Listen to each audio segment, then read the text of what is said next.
What's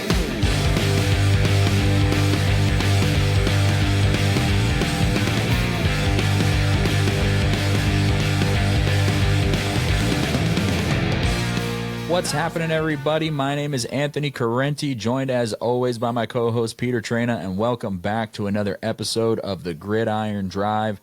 Looking forward to everything that's set to come in Week 6 of the NFL season. Pete, how are we feeling today? We got a big slate on deck here for Week 6.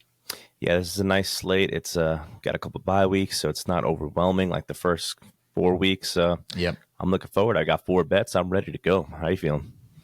Feeling good. We'll get into the top 2 games of the week at the beginning of the show here. After that, we got some starts of the week, sits of the week, a couple of bonus picks in each of those categories, and then Pete's going to wrap things up with his Week 6 picks, what he likes on the illustrious Week 6 slate. So, without further ado, we should mention, if you haven't already and you're watching on YouTube, go ahead and comment down below what you think the top games are this week. If you agree with the starts of the week, the sits of the week, if you've got other fantasy players or other gambling picks that you're into, comment down below. We want to hear it. Make sure you like the video. Go ahead and subscribe to the channel if you haven't already. That stuff is greatly appreciated. You don't want to miss anything that's set to come for the rest of this season. And when the offseason rolls around, we'll really be hitting it hard then too. So make sure you got all that stuff wrapped up. And we got 2 good games to talk about here, Pete. Let's get right into it. Hey, first of all, shout out you for plugging all the stuff at the beginning there. I would have forgotten that. That was very clutch of you. Thank you. Let's get right into it.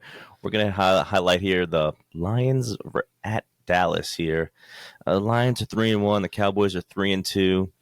This should be a fun game. I just wish that Dallas was fully healthy on defense. Yeah, because I think right now the Lions are in a really good position to kind of do whatever they want on offense in this game. Mm-hmm. I mean, the Cowboys are missing their 2 best pass rushers. The Lions, they put up, I don't know how many last week against Seattle, which I thought was a good defensive unit, but I feel like they put up high 20s, 30 last week against Seattle. The week prior, sorry. The Lions were on a bye week, excuse me. The Giants beat Seattle last week.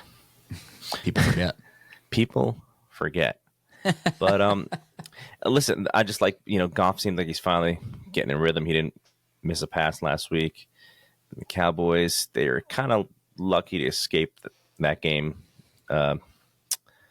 against the Steelers. So, and I think the Steelers are fraudulent as well. So what is your take on this game? I agree. I think Dallas is in a tough position, especially Detroit coming off the bye week. Like, it just feels like they're going to come out screaming on offense. And I agree with what you said. I think they'll be able to kind of operate at will.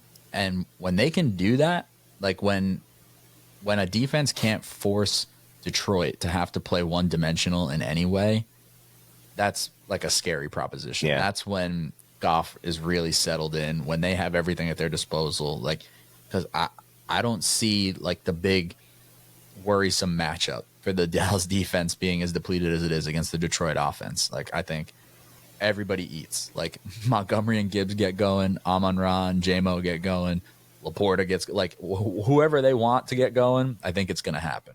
And I think Dallas offense can score, but like, I don't know. The Detroit defense isn't bad by any means. Aiden Hutchinson has turned himself into a game wrecker.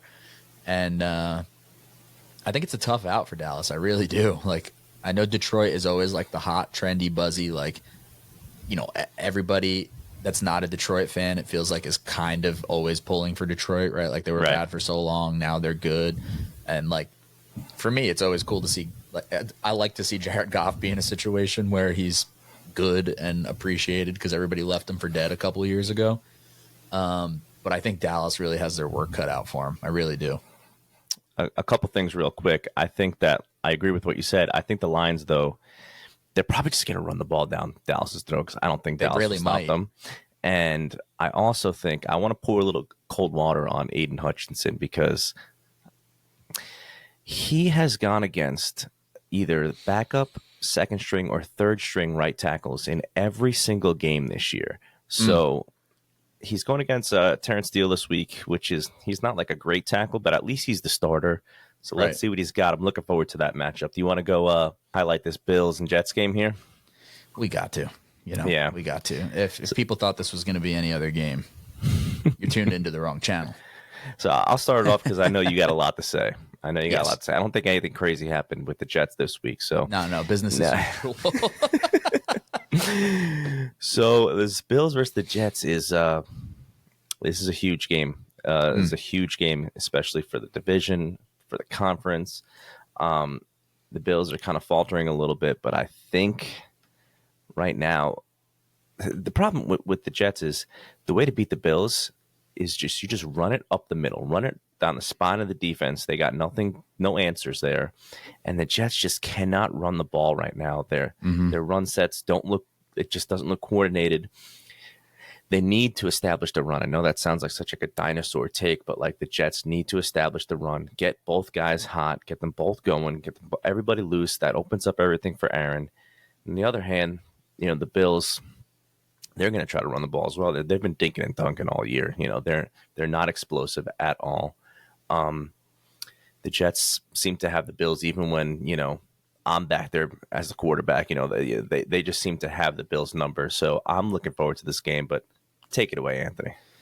Yeah, so the Jets defense at home specifically has given Josh Allen fits over the last couple of years.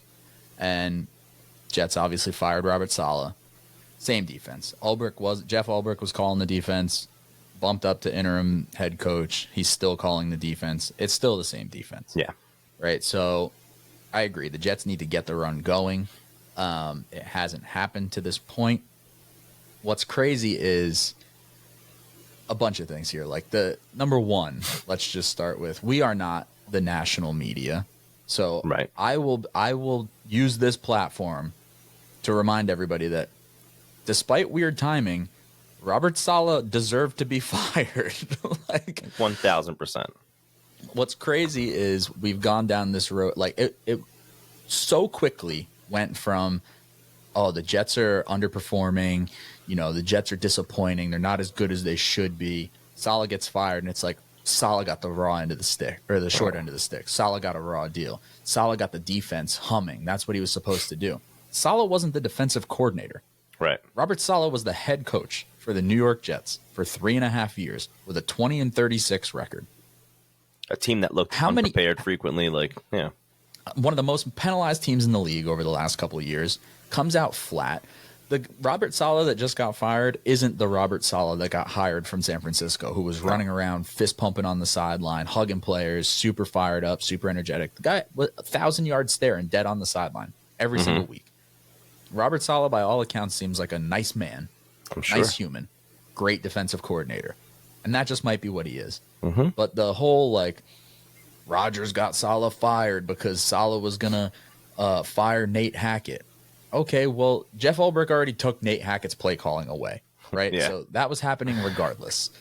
And it's just everybody who hates Aaron Rodgers for all the conspiracies that Aaron Rodgers believes in love to create conspiracies about Aaron Rodgers. Right. It's like this self-fulfilling prophecy. But I don't think it's crazy either to think that they get a little extra juice, like the interim head coach bump. Like, I'm not saying Jeff Ulbrich is going to be a great head coach. We see this happen every year. That's Somebody a real fires thing. A head coach. Yeah. The interim comes in, and the team's fired up. And the team should be fired up because despite this team is a couple plays away from being 4-1. Honestly, I understand that they're not, and it is what it is. You are what your record says you are.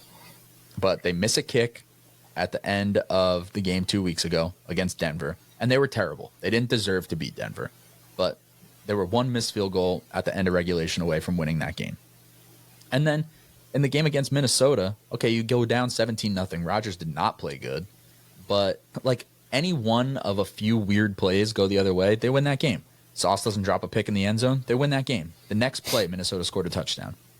Lazard doesn't drop a touchdown in the end zone, they win that game. That game was also officiated really touchy, ticky-tack for the weird, defensive backs on the Jets. Yeah, and I could say that because I'm not a Jets fan, so I'll take the heat for that for you. But yeah, that game was just even. I was listening on the radio to that game because I was driving, and they were saying like, I don't know about that.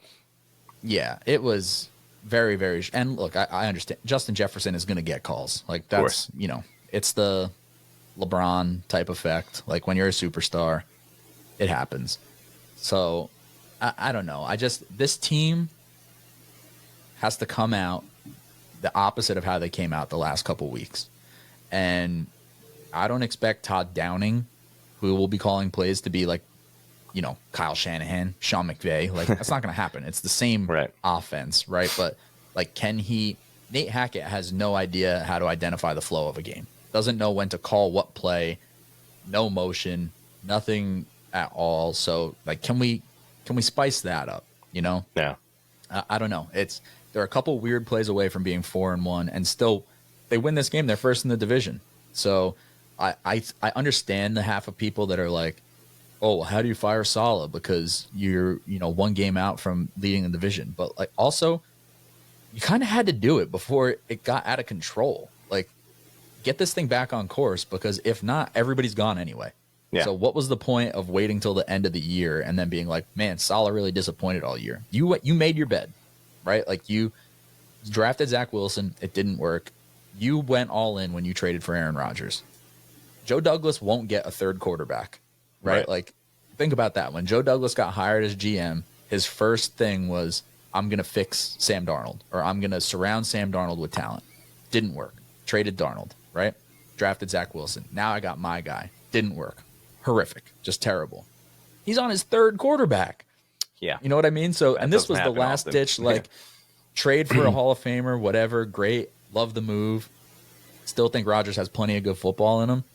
But if it doesn't work this year, he doesn't have a contract next year either. So No. if they don't win like playoff games, I think everybody's gone anyway, and there's a chance that Rodgers just retires and is done with it. But I don't know. Try and salvage the season, man. That's a rant about the Jets, but I just don't understand where the thought process of like poor Robert Saleh, the Jets, blindsided him. Like, Robert Saleh was not a good head football coach. I'm sorry. Great defensive mind, but was not a good head football coach. We saw it for 3.5 years. The Jets don't have the luxury right now to wait Robert Saleh out. They had to do something. They had to be aggressive. Real quick, this game went from -1 Jets to the open to +2.5. So they didn't really get a interim bump in the books. But let's see. I think the Jets could take this game. I think they could win this game, man. Like, a big thing will be if they can get the running game going. In a way, it wouldn't shock me at all if the first like real carries that we saw went to Braylon Allen. Yeah. And just like, we're going to try and punch you in the face. Love Brees, but let's see if they can actually get him in space instead of running him up the A gap like they were doing every week with Nate Hackett. Yeah. Also, underrated thing in this game is Morgan Moses will be back. Like they said today, he's practicing, on track to play. What an Iron Man. Like, got hurt and it looked like he was going to be done for the year, and he missed 2 games. So that's a big bump for them. It is. Olu's going to be good at left tackle, but a rookie and swimming a little bit right now. So getting Morgan Moses back in there, I think, does a lot of things for them. Huge. All right, let's go on to our second segment here. Starter sit. Who's hot, who's not? Anthony, take it away. All right, so did it a little different this week. Going to give you the start of the week, and then another guy that I like as a start, and then the sit of the week, the guy I'm sitting, and then another guy who's, in the sit category. So for my start of the week, I went Commanders wide receiver Terry McLaurin versus the Baltimore Ravens. Change the record. We say it every week. Baltimore Ravens defense, not very good against the pass. Not very good. Can't do it right now. The Ravens giving up 280 passing yards per game, second most in the NFL. Terry McLaurin, 18th in the league in receiving yards, 7th in air yards. Jaden Daniels is letting that thing rip to Terry McLaurin, and it's starting to hit now. Yeah. Week 1 and early on, it was like they were just off, but they're starting to hit on those big plays now. He's had 8 or more targets in 3 out of 5 games. I think anybody who drafted Terry McLaurin at a semi discount this year in redraft, like, don't sell now. Like, reap the No. rewards. Congratulations. Like, you got a good thing. It would take a lot to pry Terry McLaurin from me because I think it's wheels up. I think, like, we're finally in the situation where it's like, oh, Terry finally has the quarterback that we were hoping for. I expect Terry McLaurin to absolutely eat versus Baltimore. Like, you can probably comfortably start him in your wide receiver 2 spot because that's probably where you drafted him, like a 2 or a 3. Yeah. But I think he's a top 12 guy this week. Yeah, this total went from 46.5 to 51. So, that's a lot of points, a lot of opportunities. I think this is just going to be kind of, bombs away type of game. Yeah. Yeah. Who's your bonus guy here? The other guy has a start is a take your medicine pick. It's Najee Harris versus the Las Vegas Raiders. Nobody ever feels really great about starting Najee Harris anymore. Like, the receiving work has mostly dried up. You also have to worry about Fields taking some of the rushing work, obviously. But he's had double-digit attempts in every game this season. Vegas is in the bottom third of the league in rushing yards per game allowed. I think the game script could be pretty Najee favorable this week. Like, I agree with what you said earlier. I don't think the Steelers are quite as good as the record might suggest, but I think they're better than the Raiders, and I think they could dictate the flow of this game, especially versus Aiden O'Connell. So I think the Pittsburgh defense will help keep the ball in Pittsburgh's offense's hands going up against O'Connell, and I think that could lead to maybe Najee's biggest workload of the season. So I like Najee this week. Yeah, the Steelers are going to sit on the ball and do what they can and just control the game, you would imagine. Yep. They're not going to get cute with it. All right, now, who are your sits of the week? You got 2 here. Yep, sit of the week. This kills me to say. Rashad White versus the New Orleans Saints. I love Rashad White. Was big on Rashad White coming into this season, but Bucky Irving is a real thing. Bucky Irving is going to keep siphoning off work from Rashad White. He's not getting the same receiving workload or at the same clip that he was a season ago to help, like, keep that value afloat. And New Orleans is a top 10 defense against the run in yards per game. So I think that this is mostly a game for, Tampa other pass catchers like wide receivers, like a Chris Godwin, Mike Evans type game. Because if it's just rushing attempts that we're talking about, I think that the Bucky Rashad White splits start to even out, and I think Bucky probably takes the lion's share he's the more explosive runner right now. Like, he's the better pure runner on that team, and it kills me to say that. I loved Rashad White pre-draft before he came out.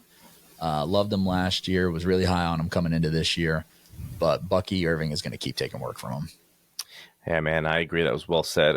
It's really unfortunate because I loved Rashad coming out. I remember doing the PFF mocks and seeing this guy from, was he Arizona or Arizona State? I'm just like, yo, man, look at this guy. He had a lot of receptions of receiving yards in college. Yeah, that's a bummer, but it is what it is. Who's your last guy here that you're sitting? That's another one that bums me out because it's not really against the player, but it's Rashid Shaheed versus Tampa Bay, the other side of this game. Shaheed has been great. I mean, he's on 73 receiving yards or more every week of the season besides week 3 when he gave you a goose, gave you a big old 0. He's been a good player. It's not like crazy volume, but he hits on a big play almost every week. He's like usually a super comfortable wide receiver 3 flex type because of that. I love Spencer Rattler, and I'm excited to see what Spencer Rattler can do. But I'm probably not taking the chance on Shaheed this week just because if you have him, you probably have some other guys ahead of him that you could consider as well. Like, nobody drafted Rashid Shaheed super high. So I think on most rosters, you've probably got some other depth there or some other options that you can consider at wide receiver. He might still hit the big play, like Rattler could just air one out to him and he could still hit it. But I would just rather be a little cautious this week and find someone with a potentially safer floor. Yeah, I could see him being useful in game, like drawing a 40-yard PI. But yeah, I feel comfortable sitting him in this game as well. Yeah. All right, let's get on to your week 6 picks. All right. What do we got? Where are we starting? Looks like we're going to foggy London town. Yeah, so I got 4 picks today. Last week I went 3-1. I ended up adding the Chiefs on Monday, so that gave me a nice profitable week. But yeah, let's start in London here. Across the pond we got the Bears -2 against the Jaguars in London. Anthony, you're not going to guess it, but since I've talked so bad about the Bears offense, but I'm really liking what the Bears are doing on offense lately, especially on the ground. They're controlling the ball on the ground. It's putting the team in great positions to win. And their defense has been pretty strong as well. And meanwhile, the Jaguars, man, they've been such a letdown. They've been struggling on defense all season, giving up over 400 total yards of offense every week, except when they played the historically bad Cleveland Browns. The Jags are also giving up the second most yards per play in the league and the most passing yards per game. So that gives me confidence in the Bears to move the ball. One thing that caught my attention is the Bears traveled on Monday. And I absolutely love that, to get acclimated early. I wish more teams did that, especially against the Jags, who are like, London's official team. The only concern about this game for me against the Bears is that it looked like Doug Peterson was calling plays last week. That could give their offense a boost, but still, I think the Bears come out on top here. Even though the line has shifted to 1.5, I got it at 2. I'm going to ride with it. I might even sprinkle a little more. I got a final score of 26-18. Duh, Bears. I like it. Yeah. We poo-pooed the Bears offense early in the season when they were struggling to get going, but it's hitting its stride a little bit now. Caleb is settling in. They're hitting on the big plays. He's growing that connection with DJ Moore. Yeah, I think the biggest thing is the Jags defense.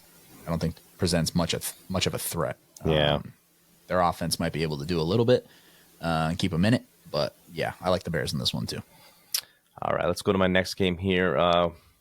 We're heading over to New Orleans, the Bucks versus the Saints. I'm taking the over in this game. I like the over 41 points in this one, and here's why. Anthony, did you know that when a team is coming off a Thursday night game versus a team coming off a Monday night game, the total goes over 70% of the time? It's hard to ignore. That's crazy.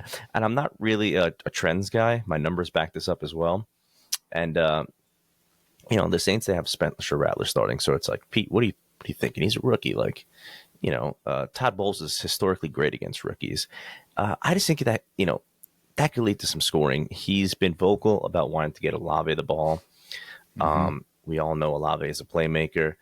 On the other side, the Bucs offense has been solid this whole season, and these defenses are both not as good as, well, the Saints not as good as you thought they'd be, and the Bucs have just been decimated with injuries. Now, they are getting some guys back, but you got to think they traveled early as well because of the hurricane, so they might be a little, rattled. Listen, they both these defenses, they give up over 250 passing yards per game, ranking in the bottom 10 in yards allowed as well. I could even see Rattler throwing a pick six. That helps the over. I'm loving the over 41 points here, and my final prediction is 24-22, which gets us over the total pretty comfortably. I like it. Yeah, that could be a fun one. I'm rooting for Rattler fun. For fun Spencer Rattler. That's what I'm rooting for. Yeah, he got dumped on last couple of years because it was stupid, especially did when he was like 17. High school kid. Yeah. That killed me all during the whole draft process. Ian Rappaport gets on NFL Network and is like, NFL GMs have a hard time taking a look past this. This is the same group of people that sees, multiple of their peers get arrested for DUIs every offseason, it seems like. Like, it feels like every year we get a couple GMs who get popped for a DUI. They're cool, but we can't forgive Spencer Rattler kind of coming off like a jerk when he was like 17. Like, come on, let the guy live. So I was I'm a rooting pretty for crappy Rattler. teenager. Yeah, exactly. All right, what else you got? Let's shift over to Denver here, where the Broncos are home underdogs. They're plus 2.5 against the Chargers, who are coming off a bye. Here's the thing. Denver's defense is once again elite, and Pat Surtain is putting together a Defensive Player of the Year type season.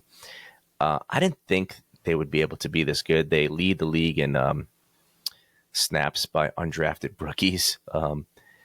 Playing in Denver is always tough, and especially for a team like the Chargers. And I don't think the bye week gives LA the advantage that most think it will, because they had to go playing in the altitude there.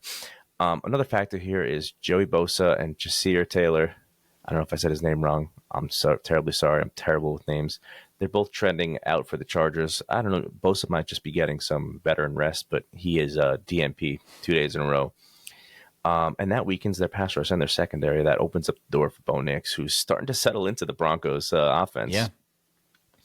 And the Chargers are still banged up. I know they got Slater and Alt. They should be coming back. Who knows how healthy they are? Who knows how healthy Herbert is?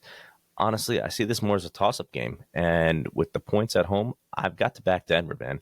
My final prediction is a low-scoring battle. Broncos win 17-16. Yeah, I could definitely see low scoring in this one. Pat Surtain. Yeah. Man. Incredible. Incredible. We said the other day, I think he's the closest thing since Revis. Mm-hmm. Like he's a different kind of dude. He's, I think, comfortably the best corner in football.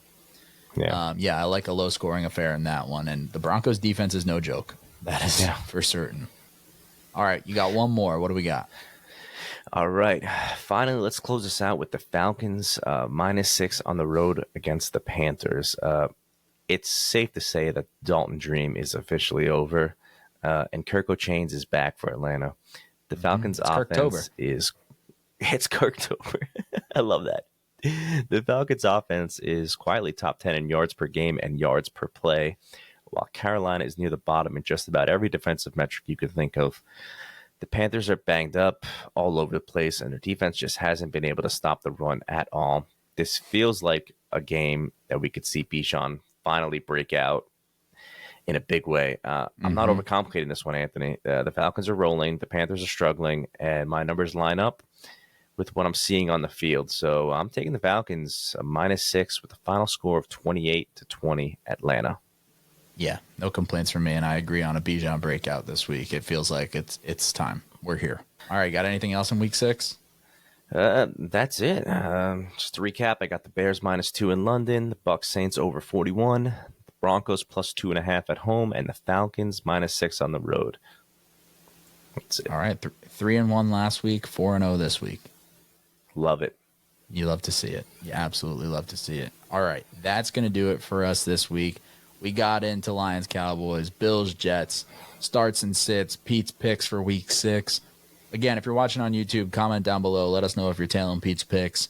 If you have other picks that you like, if you agree or disagree with the players I'm starting or sitting, or if you have some of your own that you want to bring to the table, we'd love to hear it. If you're listening on your favorite podcast platform, make sure that you leave a review, rate 5 stars, make sure you're subscribed or following to the podcast.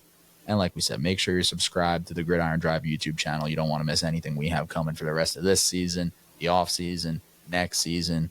We're not going nowhere. We're like Leonardo DiCaprio. I'm not leaving. We're not leaving. We're sticking around. So that's going to do it for the week 6 preview. And we will talk to you guys next week. Keep the drive alive. Don't forget to like and subscribe.